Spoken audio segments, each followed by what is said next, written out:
The first modern steam engine was invented in England in the early 1700s, helping launch the Industrial Revolution. Today there's a return to steam power. Due to its different configuration and combustion process, a steam engine produces less pollution than a regular internal combustion engine. The steam engine burns fuel in an external combustion chamber. The resulting heat turns water into pressurized steam that enters the cylinders, pushing pistons, turning a crankshaft that powers the drivetrain. Because this engine doesn't burn fuel inside the cylinders like a traditional car engine, it can run on any type or mixture of fuels with fewer emissions. The circular engine block is made of aluminium. Technicians install studs to hold 6 stainless steel cylinders.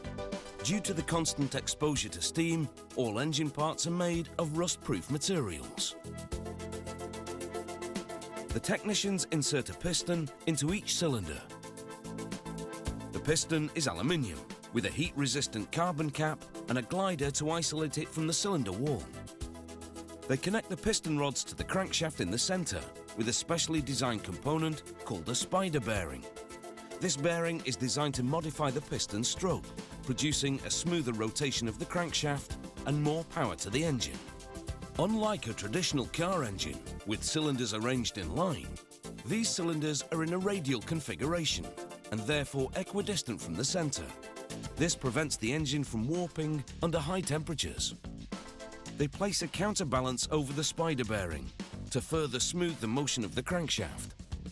Now they install a push rod over each cylinder. It operates a valve which lets steam enter the cylinder and move the piston. They insert the base of each push rod into a guide ring.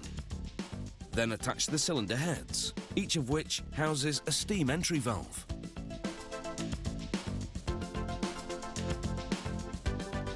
They insert the push rod into the valve. Then, to complete the assembly, they install the cam, which pushes the rods as the shaft spins. The factory hooks up every completed engine for a couple of rounds of performance testing.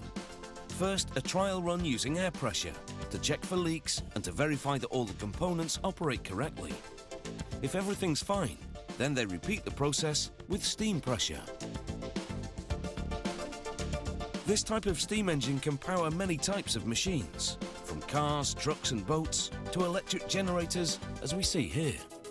In a vehicle, it doesn't require a transmission because it produces so much rotational power.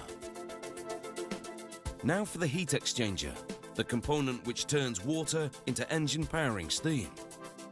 Technicians use a motorized wheel to wind 6 meters of stainless steel tubing into a coil. They bind the coil with steel thread, putting a stitch in between each tube to create a minute gap. That way, when fuel burns in the combustion chamber, the heat can travel over and in between the tubes, heating the water inside faster and more efficiently than if the heat would contact only the coil's top and bottom surfaces. The result? Superheated steam in just 5 seconds.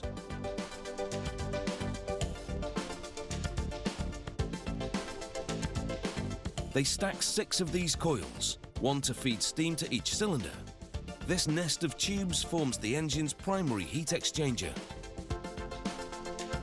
They test it using any number of fuels, even waste fuels, such as used motor oil and used vegetable oil from restaurant fryers. Virtually anything that burns will do.